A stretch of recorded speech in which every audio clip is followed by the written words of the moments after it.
很早嘛嘞，咱这一代的些那这边呢，就是有2个问题。那第一个问题呢，就是想请问格西拉，就是定业和非定业的区别。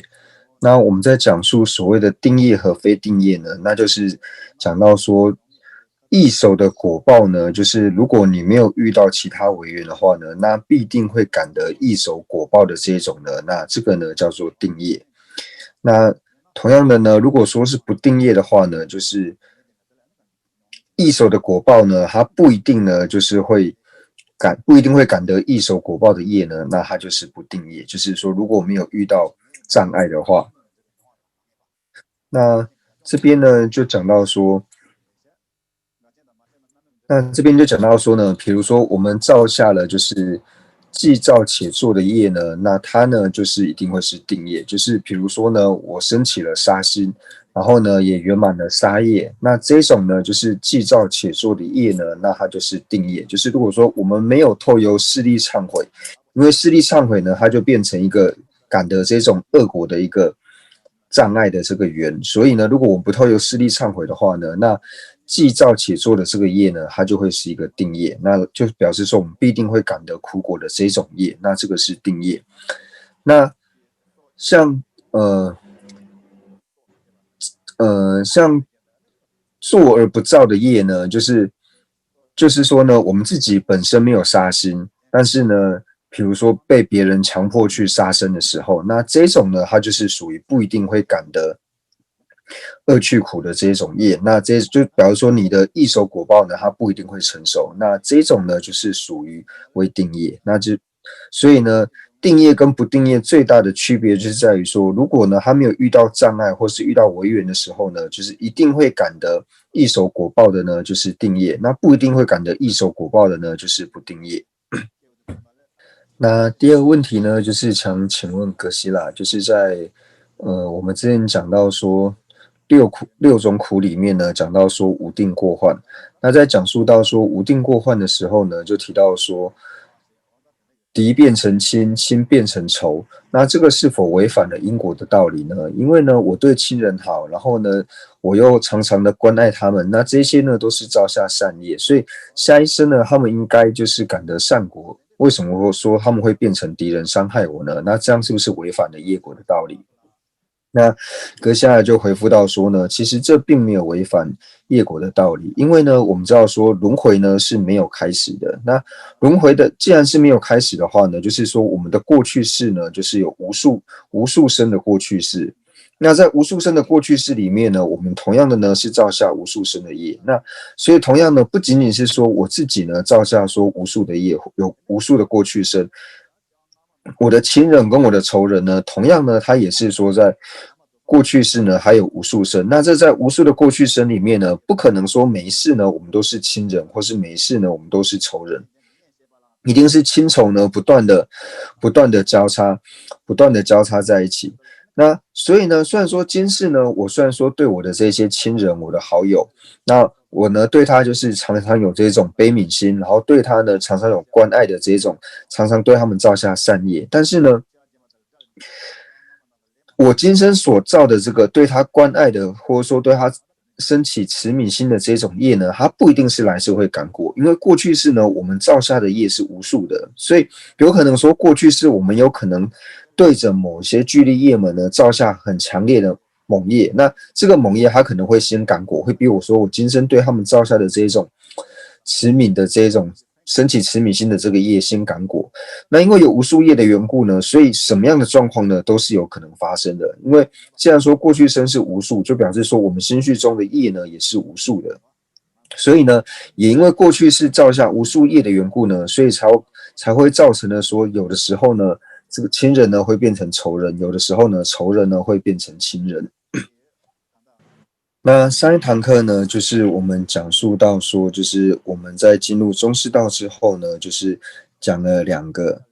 科判，就是明解脱之心，还有说发始之方便。那在讲说明解脱心的时候呢，就讲到说我们要先去思维苦。那在讲到思维苦的时候呢，就是讲到说要去思维就是生死的总苦，然后还有思维别苦。那讲到思维生死总苦的时候呢，我们就讲到说思维六苦的部分。那思维别苦的部分呢，我们就讲到说要思维三恶趣的痛苦，思维人的痛苦，然后还有思维就是非天以及还有天的痛苦。那之前呢讲述到说下士道已经讲述到了三恶趣的痛苦，所以呢直接把那边三恶趣的痛苦呢就在这里呢我们就可以了解。那讲述到人的痛苦的时候呢，我们就讲到说就是所谓的八苦，就是生老病死，然后呢怨憎会爱别离所求不得，那这七种苦。那接下来呢就是以上的内容我们已经讲述完毕，那接下来呢就是要讲述非天的痛苦，也就是阿修罗的痛苦。那虽然说呢我们3堂课已经讲述完了就是人的痛苦，那在人的痛苦呢就是我们是讲述完毕，但是呢安乐道论呢我们并没有就是去念诵这个课文，所以现在呢我们就看到安乐道论的第15页，那就是倒数第2段呢，这边讲到说第2就是思维轮回的别苦。那同样呢，在思维轮回别苦之前呢，我们同样的呢也是观修我们的顶门呢，就是有和世尊呢无二的上师。那观修完就是顶门有和世尊无二的上师之后呢，那就做如是的思维，就是凡事呢，我们既然获得一个尽取运身，那什么叫做取运身呢？取运身就是凡事呢，透由业和烦恼呢所获得的这个运体呢，就是我们的这个身体，透由业和烦恼所获得的这个身体呢，就是称之为叫做取运身，就是由业和烦恼所取的这个运体的身，所以叫做取运身。那凡是获得这个取运身之后呢，那它一定呢不会超过这个苦的体性。就比方说呢，我们只要获得这个透由业和烦恼所获得的这个无取运身呢，它就一定呢是苦的体性。那为什么呢？那三恶道的痛苦呢就不用讲了，就是获得三恶道的这个取运身之后呢，那它的痛苦呢就不用去讲。那乃至于呢，获得了人的这个取运身之后呢，他同样呢，他要蒙受就是像是饥渴，或者说呢，对于生计的这些，那以及像我们上一堂课所讲的，就是爱别离，就是亲眷分离，然后呢，怨敌会欲，就是怨憎会，然后呢，自所欲求的事物求不得，那所求不得的苦，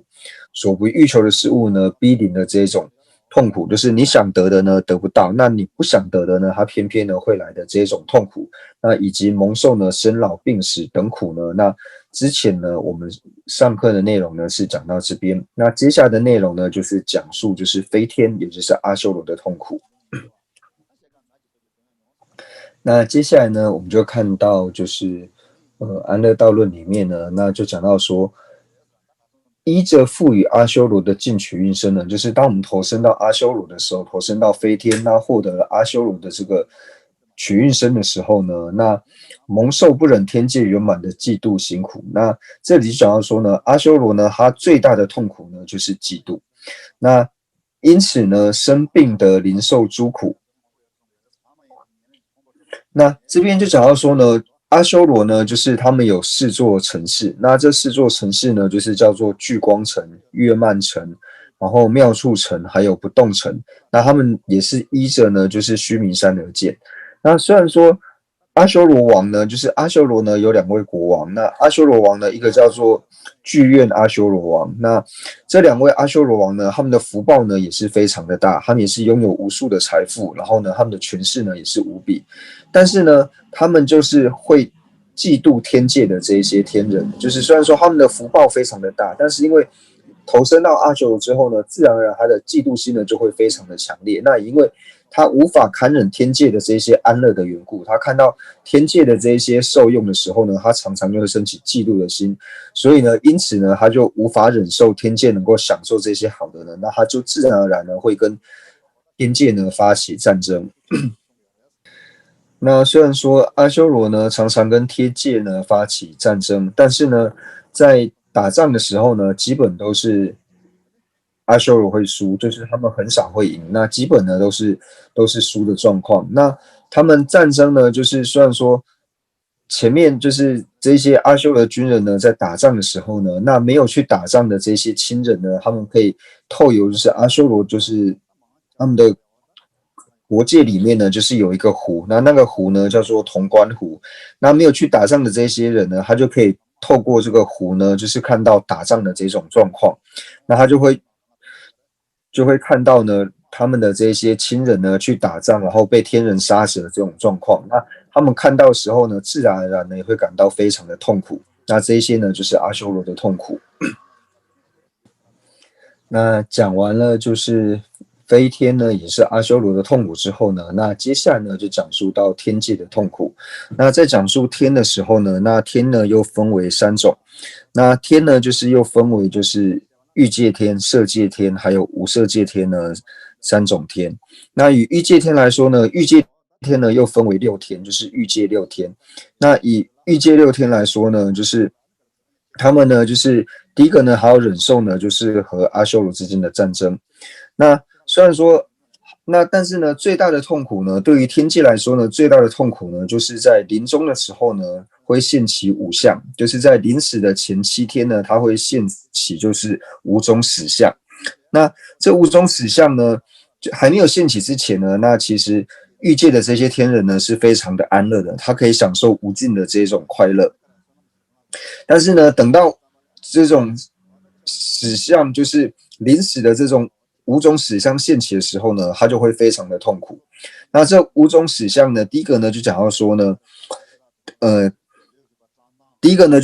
他的色身呢变得不可爱乐，就说他的身体呢就是不像以前，就是之前他可能身上会有光，然后呢看起来都是很好，但是等到5种死相第一个现起来的时候呢，他身上的这种光呢都会消失，那肤色呢就有点像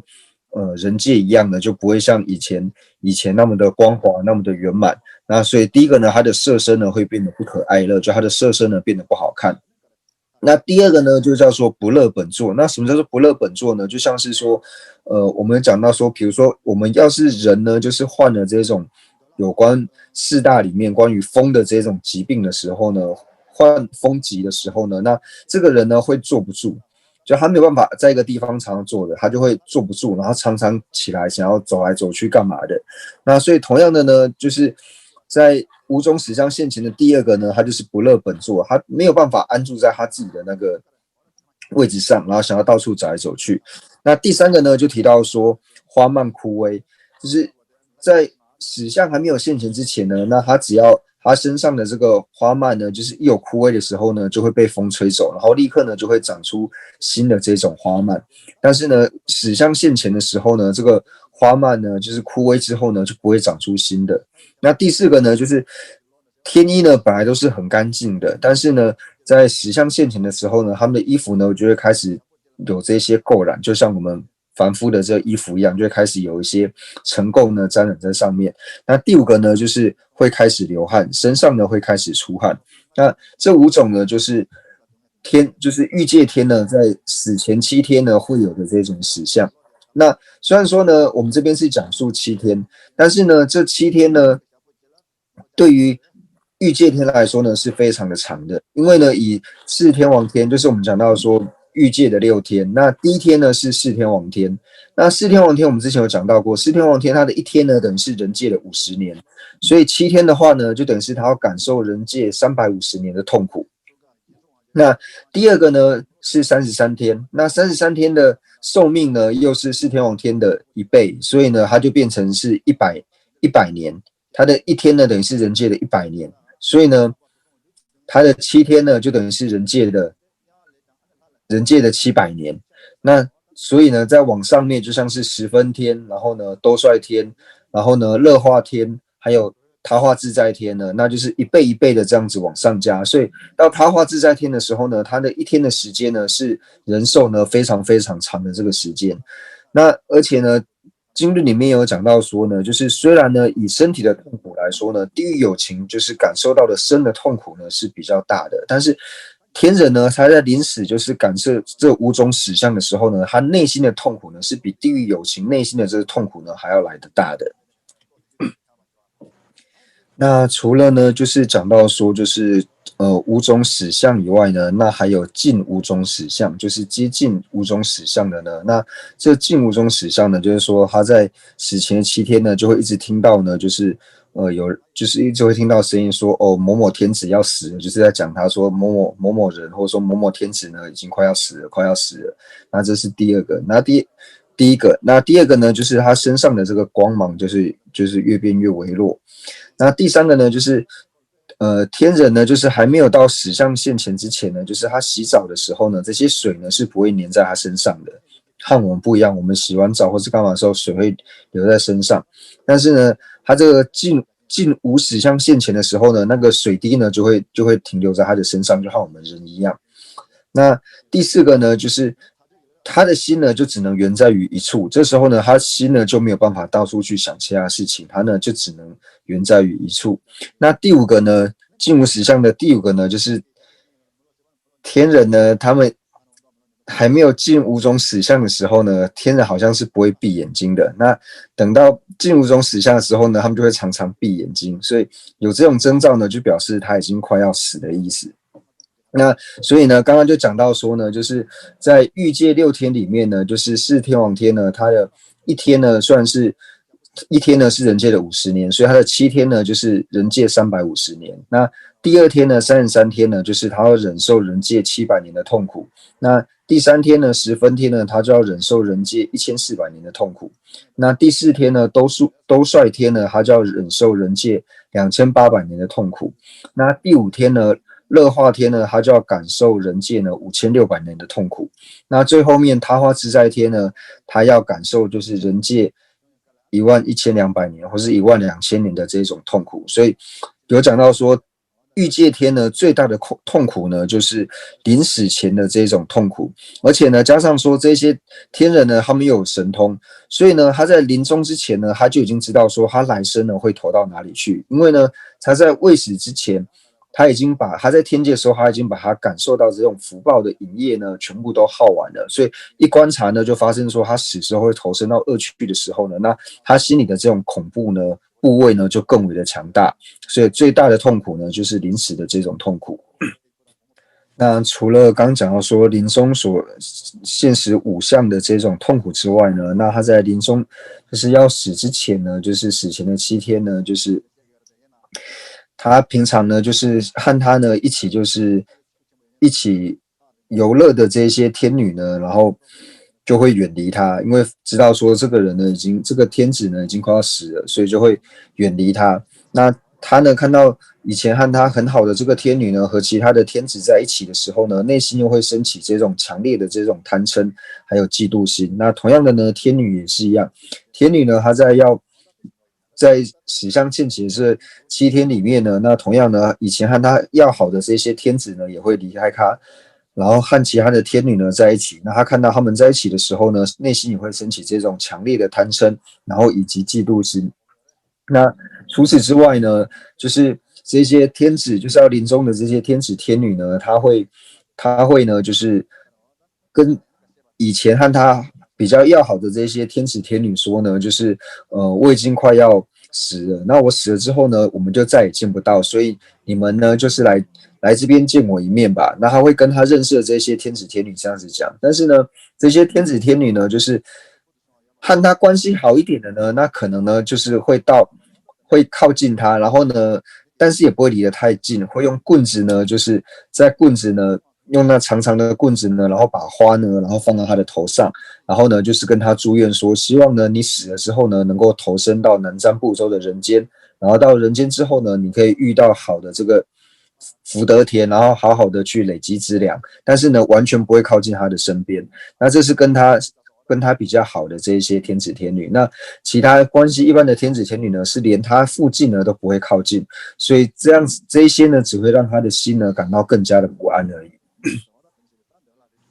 那除此之外呢，就是天人呢，他们也被称为就是三使者。为什么呢？因为他投身到天界的时候呢，他会知道说，他过去呢是因为什么样的因缘呢，造下了什么样的业呢，他可以投身到天界。那为什么呢？他是因为什么样的因呢？所以可以现在在天界呢能够享福。那以及说他死后呢会投身到哪里去呢？他是很清楚的。那也是因为这个关系呢，所以他知道说在他死后呢，他知道说他会投身到哪里。那往往呢，因为他看到自己会投身到恶趣的时候呢，那也会感到就是非常大的这种痛苦。那除此之外呢，就是有一些就是福薄比较福报比较薄的这种天呢，那他看到这种巨大福德的这种天神的时候呢，他内心呢也会感到恐慌。那乃至于说呢，就是一些威势比较大的天神呢，他会把这些就是福报较小的天神的东西呢给抢走，或者说呢就是伤害他们，或是驱打他们，把他们赶走的这种状况呢也是会有，所以他们也是会有害怕的这种痛苦。那同样呢，就是和飞天呢也会有和飞天呢战斗的这种痛苦，但是呢和飞天战斗呢就只有最下2层天，就是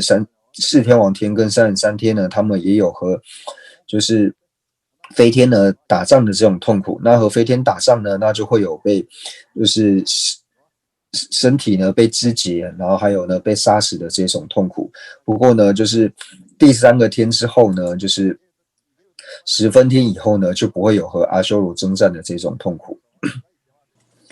那所以呢，我们看到就是欲界天的这种天人呢，虽然说他们的和人界比起来呢，他们的安乐呢是圆满的，他们可以受用这种长时间的这种安乐，然后长时间的这种圆满的这种安乐，而且呢时间又非常的长。但是呢，他们呢享受这种安乐的时候呢，就像小孩子呢，就是在玩游戏的时候呢，他的注意力呢完全都是集中在这个游玩的上面。然后也因为就是心态放逸的缘故，虽然说他可以在天界呢很长的时间，但是因为心过度放逸的缘故呢，所以这么长的时间呢，他会觉得说好像一下子呢就过去了。那也因为这个缘故呢，那就有一个以前呢就有位格西呢，他就有讲到说呢，就是我们知道说在3界里面呢，就是最高的天呢就是有顶天，那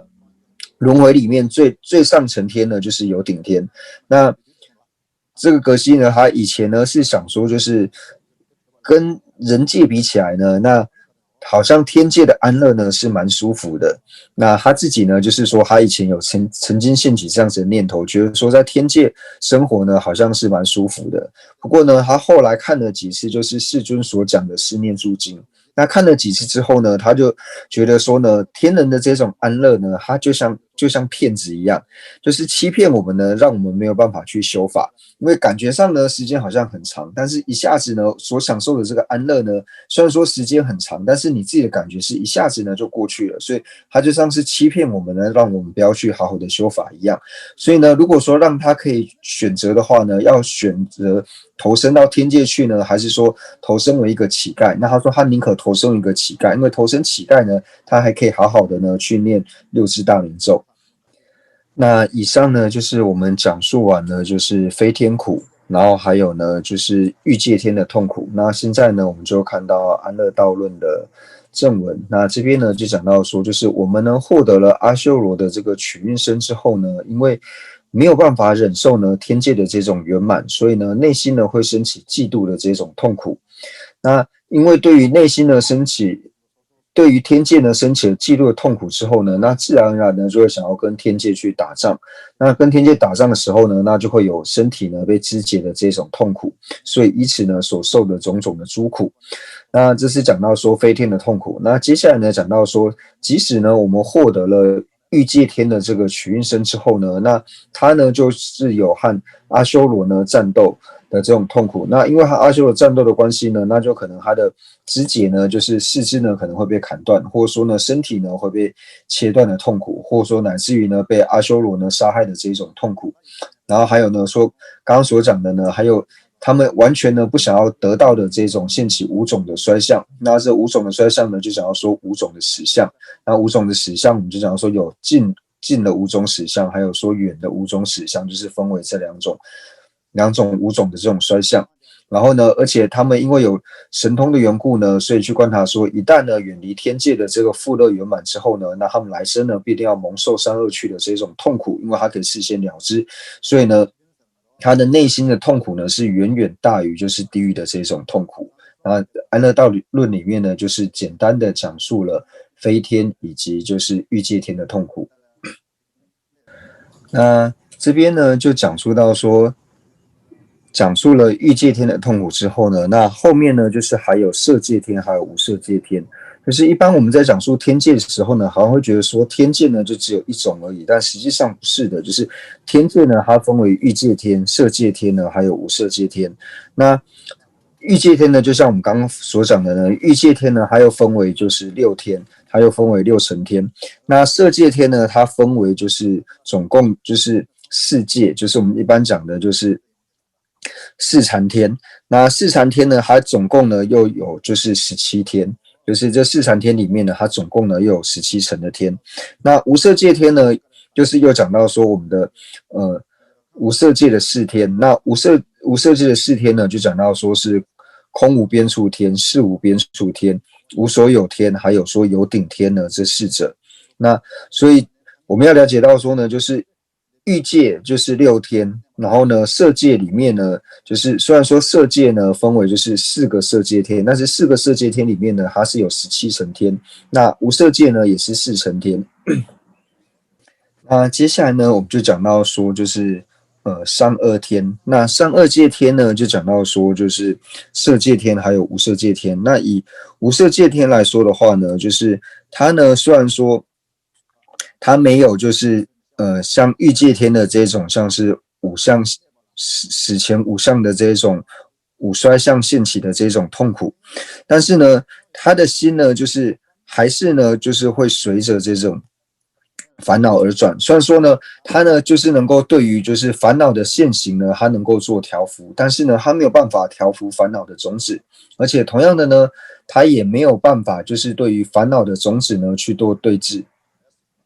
那而且我们在讲述到说，就是色界天的时候呢，它并没有像我们所谓的就是人界和天界这种欲界的这种安乐呢，它是没有的。虽然说它没有所谓的这种欲界的这种安乐，它并不会像说在人界或是像欲界天呢，可以这样子享乐，然后这样去耗尽它的福报。但是呢，它也会因为就是说他在上界天呢，也是因为说他的上界天待久之后呢，那他的福报呢，自然而然呢就会耗尽。那因为福报耗尽的缘故呢，那他同样的呢，他死后呢，他也同样呢会堕入到就是三恶趣，像是地狱恶鬼畜生的这种痛苦。那虽然说上界天呢，就以色界天来说呢，它虽然呢是也可以就是长时间呢进入定中，就是它可以在很长时间呢都不出定，都处于在定中，但是呢，就像刚刚讲的，虽然说他长时间呢在定中，他可以享受在入定的这种安乐，但是同样的呢，时间久了，他的引业呢就是结束之后，牵引他到上界天的这个引业结束之后呢，他同样呢得堕入到恶趣。那所以呢，就是像以色界还有无色界无色界天来说的话呢，就是他们就是可以在定中呢，就是非常非常长的时间。那虽然说他们在投身到色界，还有像无色界天的时候呢，他可以就是在静虑正等智里面。那在静虑正等智里面的时候呢，他可以就是安住，乃至于说一大劫的时间，或者说以无色界天来说的话呢，甚至有时候他们可以安住在这个定中呢，就是2万大劫的这种时间，就是他可以在定中呢非常非常的长。但是呢，他们最主要的呢，而且他并没有像是下界天，就是像是欲界天或者说人界呢这种痛苦呢，它也都是没有的。所谓的享乐跟痛苦对于他们呢都是没有，他们就是完全呢就是处在于静虑的这种静虑的正等智里面。但是呢，他们有的过患呢，就是他们对于何时投身到天界以及何时死呢，他们也是一点呢自主都没有。那这也是他们的痛苦。那虽然说他们在投身到色界天还有像是无色界天的时候呢，他们的内心呢是不会升起这种邪见的。但是呢，因为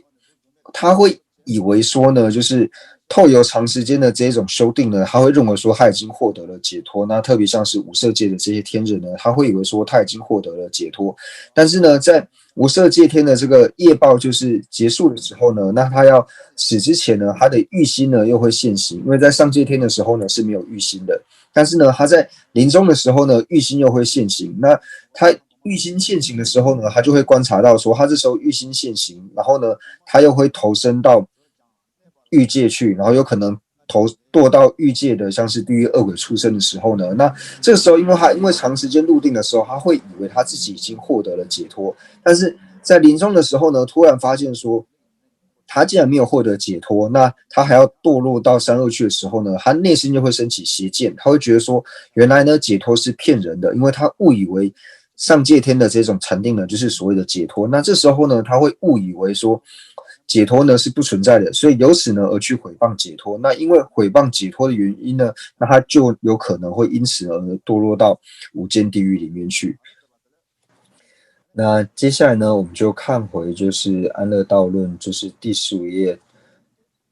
倒数第2段的倒数几行，这讲述到倒数第2行。那这边呢就讲到说，即使呢获得了上2界的这个取运身呢，那上2界呢就是讲到说色界天还有无色界天呢这2界的取运身之后呢，那同样呢也是不得自在安住。那当往昔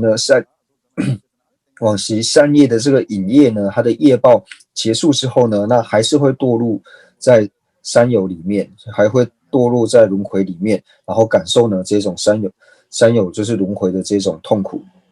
那所以呢，就是像刚所讲述到的，就是投身到上界天的时候呢，无论说像是色界天或是无色界天呢，它并不像是我们在人界或是欲界天呢，会有这种生老病死的痛苦，或者说呢有这种权力大呢去伤害权力小的，然后权力小呢感到部位的这种痛苦。那总而言之呢，就是上2界天呢，它是没有所谓的苦的。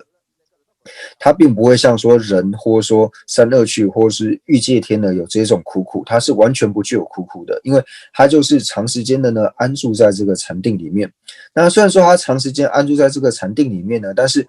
它是一点感觉都没有，因为就像在睡觉一样。那睡觉起来的时候呢，就是当他的禅定结束，他一出定的时候呢，就发现说，哦，他投身到上界天的时间已经结束，然后要堕入到恶趣去了。所以这个呢，就是讲到说上界天呢，上2界天呢，虽然说没有这种没有苦的这种痛苦呢，但是他到临终的时候呢，还是得投身到欲界，然后呢去感受欲界的这种痛苦。那所以呢，以上呢就讲述到说，就是我们讲完了轮回总苦之后呢，那接下来呢就是思维别苦。那在思维别苦里面呢，我们讲述了就是人的痛苦，然后呢飞天阿修罗的痛苦，以及天呢，那天又分为就是欲界天、色界天还有无色界的痛苦。那虽然说讲到说像是色界还有无色界呢，它并没有欲界以下的这种痛苦呢，但是因为它生死不得自在的缘故，所以呢到他临终的时候呢，还是得堕到恶趣呢去感受这些痛苦。那在讲述说轮回别苦的时候呢，那照理说这边是要讲述三恶趣的痛苦，但是我们因为前面在讲述共下士道的时候呢，已经有介绍过，所以这边我们就不多花时间。但是说如果大家呢就是想要多了解的话呢，可以去阅读就是掌中解脱，因为掌中解脱里面呢，它对于说三恶趣的这种痛苦呢，它描述的就是非常的详细，然后呢也非常的好懂。那在讲完这些苦之后呢，那接下来呢，在讲完说轮回的总苦还有轮回的别苦之后呢，那最后呢就是做一个收摄，所以接下来呢就是讲述摄义的部分，就是收摄呢以上的这些要义。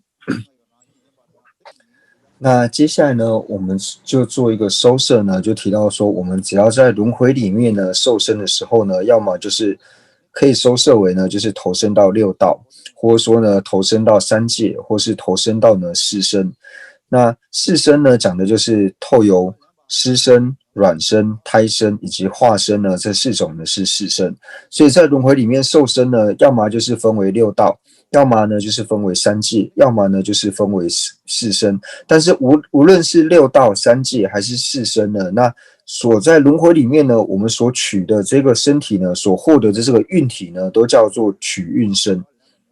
那取运身它本身呢，就是一个它这个名字呢本身就是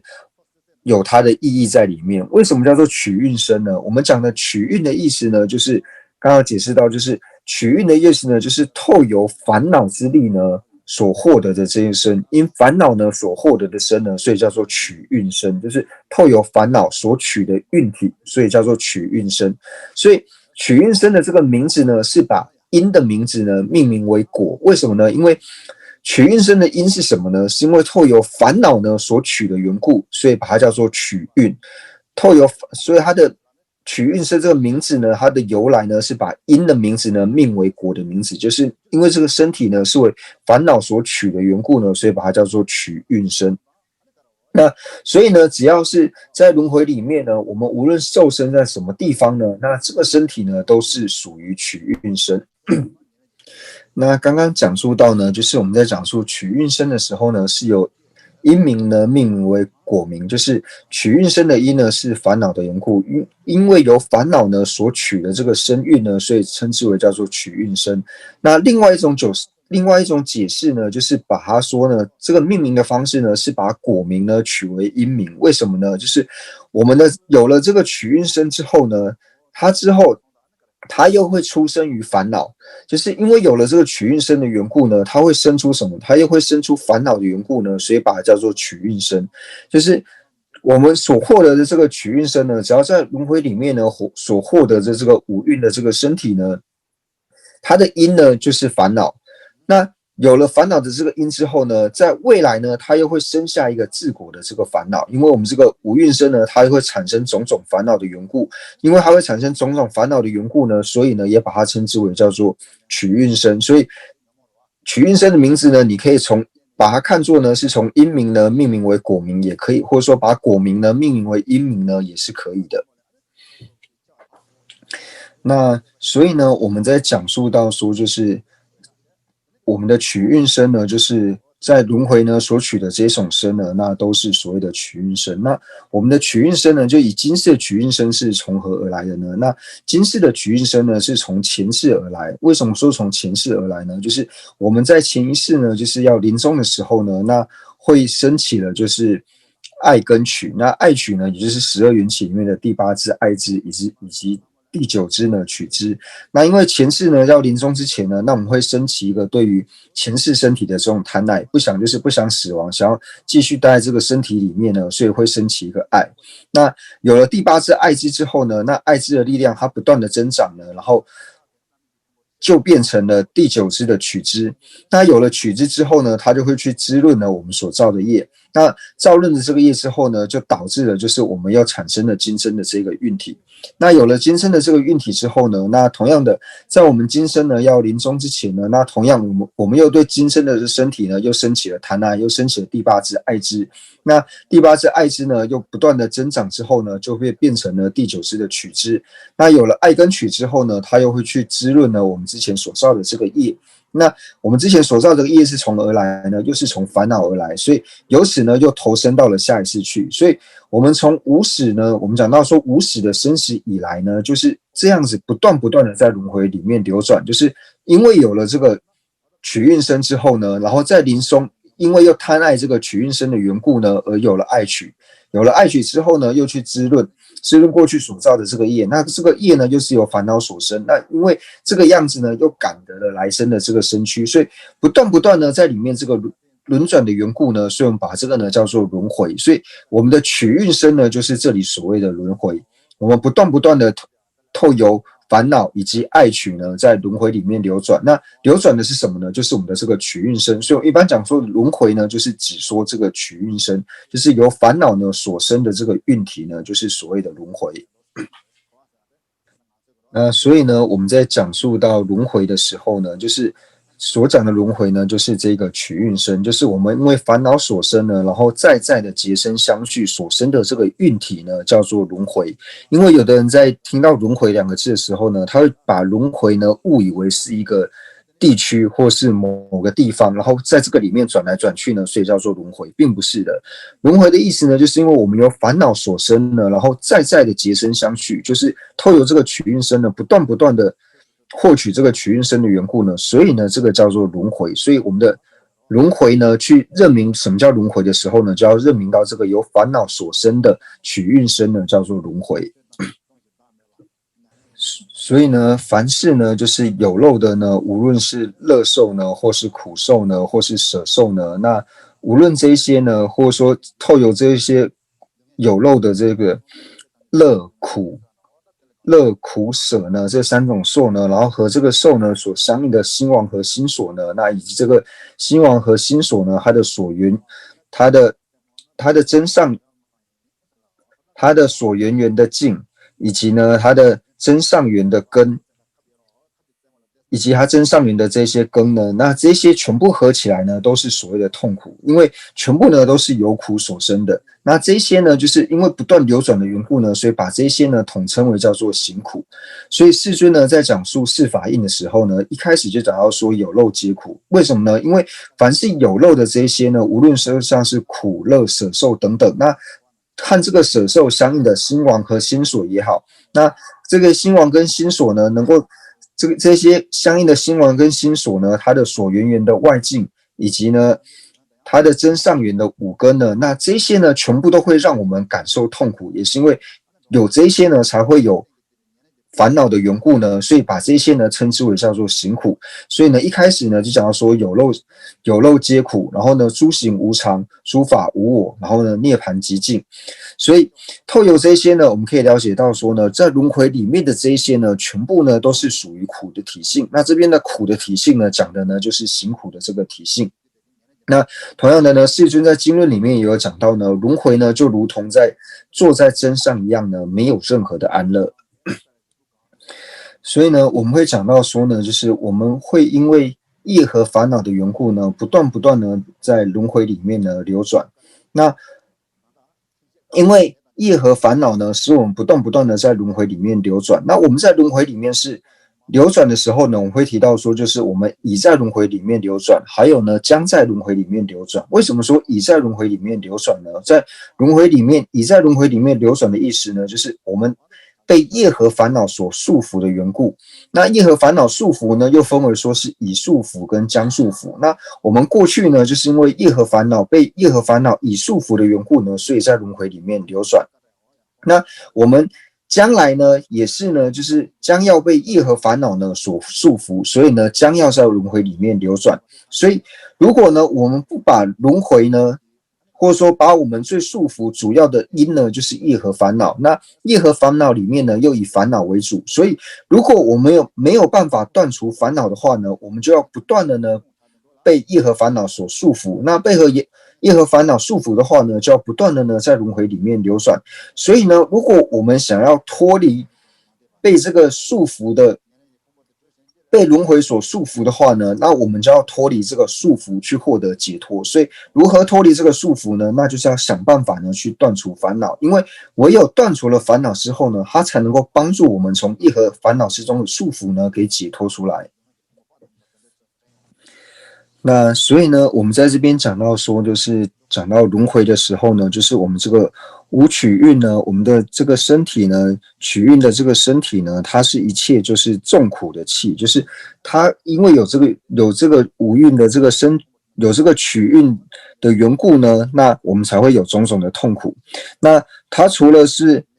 会成为众苦的这种容器之外呢，它本身呢，就是它是已成众苦之气，就是你只要有这个有取运的这个身体的时候呢，那你必定呢会感受到痛苦，这个是一定的。那同样的呢，也因为有了这个无取运的身体的缘故呢，我们会感受到种种的苦或是坏苦。那这些苦跟坏苦的种子呢，那皆是来自于行苦。那同样的呢，也因为有这个取运的缘故呢，所以呢，它会引来呢，就是将来的这个痛苦，就是它本身呢会成为老病的这种痛苦的所依之外呢，那它又会引来就是将来的这些痛苦，而且呢，它又是苦呢，以及像是坏苦的种子的一个根本。那这些呢都是来自于行苦的这个体性。所以呢，这边就讲到说到呢，轮回呢，或者说我们这个无取运的这个身体呢，就以火来做譬喻一样。因为凡是有火呢，火它的体性呢，就是属于这种能够既焚且烧的这种特性。你只要有火呢，就是既焚且烧的特性。那只要有既焚且烧这种特性呢，它就一定会是火。所以同样的呢，只要我们一成半了，就是我们的取运身只要一成半之后呢，那它必定呢是伴随着痛苦。那我们为什么会有痛苦呢？也因为说我们有取运身的缘故，就如同是有火呢，就会有焚烧的特性一样。那有焚烧特性就会有火一般，所以有取运呢，就必定会有痛苦。那有痛苦呢，就因为是有这个取运身的缘故。所以呢，如果我们想要断除这个取运，我们想要脱离痛苦的话呢，那就要想办法呢去断除掉它的根源。那取运生的根源是来自于哪里呢？就是业和烦恼。那业和烦恼里面最主要呢就是以业为主，所以我们不想要这个取运生呢，想要从轮回里面脱离出来的话呢，那就要断除烦恼。那这一点呢，就是在格西博多瓦呢，他就有讲到说呢，在于六趣中呢，随身何去？就是在六趣里面呢，无论呢你投身到哪里去呢，那你投身到哪边去呢？那你投身之后发生的种种的这种病痛，还有痛苦，或者说死等等呢，这些苦恼呢，那发生的时候呢，就是病者呢就会病。你只要在轮回里面呢，病者是病，然后呢，死者呢是死，就是这个呢，它并不是不应该的事情，而是呢，这是也不是突然发生的事情，而这个是在轮回里面，它本身就是法尔如是，就是你只要有这个取运生的时候呢，你就一定会感受到病苦，你就一定会感受到死苦，这个是一定的。所以呢，格西波多才会说呢，于六趣中呢，随身何处？然后呢，其后发生病痛死等呢，众苦恼者是病者病，是死者死，非彼不应。就是说这些呢，不是不应该发生的，忽而而起，也不是呢突然而出现的这种状况，是生死相。或生死性，助生死时并不能越。就想说，这种病者病、死者苦的这个呢，它本身就是我们在轮回里面的这种相状，也是轮回里面的这种体性。我们只要在轮回里面的时候呢，就一定呢会照着这个规则走，因为这在轮回里面它就是一个法尔如是的道理。所以我等于此呢，就是我们对于这种轮回里面的这种痛苦呢，若起厌离，须断其因，此须断因。所以我们对于这个取运生呢，我们一定要升起这个厌离。那我们对它升起厌离之后呢，该如何厌离呢？那就是要去断除它的因，而且呢，不只说要断其这个因之外呢，就是要断其身，此须断其身，此须断因。就是我们不想要在轮回里面受身的话呢，不想要再获得这个取运生的话呢，那我们就要断掉它的因。那它的因是什么呢？也就是烦恼。所以最主要呢，我们对于轮回升起了厌离之后呢，所要做的呢，就要去断掉它的因，也就是断掉烦恼。那接下来呢，我们就看到就是安乐道论呢第15页的最后一行，最后一段。所以这边呢，就是说要而言之呢，就是简而言之呢，就是讲到说取运生呢，它不但呢能够作为今世的，就是生老病死等的所依，就是我们现在所获得的这个取运生呢，它不但呢是我们今生生老病死的所依，而且呢，它能够引申出苦以及坏苦呢这两种苦。那它除了呢，我们的取运生呢，除了是今世生老病死的所依之外呢，它也能够引申出我们今世的苦以及坏苦，乃至于说呢，它也